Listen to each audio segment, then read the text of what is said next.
আজকে যে ঝড় বৃষ্টি হয়েছে, 4টাতেও প্রচন্ড বৃষ্টি হয়েছে, 4:30টাতেও প্রচন্ড বৃষ্টি হয়েছে। বাগাতিপাড়ার নেতাকর্মীরা যে পরিশ্রম করেছে, লালপুরের নেতাকর্মীরা অনেকে এই বৃষ্টির মধ্যে এসেছে, যে পরিশ্রম করেছে জন্য ধন্যবাদ।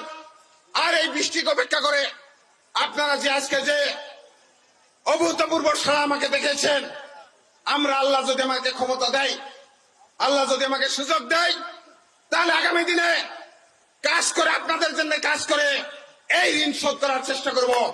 আপনারা সকলে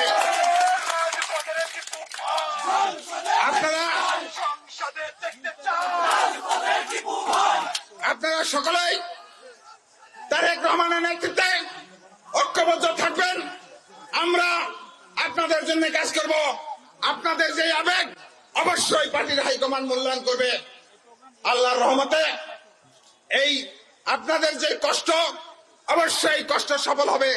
আপনাদের সকলকে উদারতা আহ্বান জানিয়ে সমাবেশ শেষে শান্তিপূর্ণভাবে আপনারা নিজ নিজ এলাকায় চলে যাবেন। আপনারা যারা নেতারা আছেন, কর্মীদেরকে নিয়ে চলে যাবেন এবং শান্তিপূর্ণভাবে অবস্থান করবেন। সবাইকে আবারও আন্তরিক ধন্যবাদ জানিয়ে আমার বক্তব্য শেষ করছি।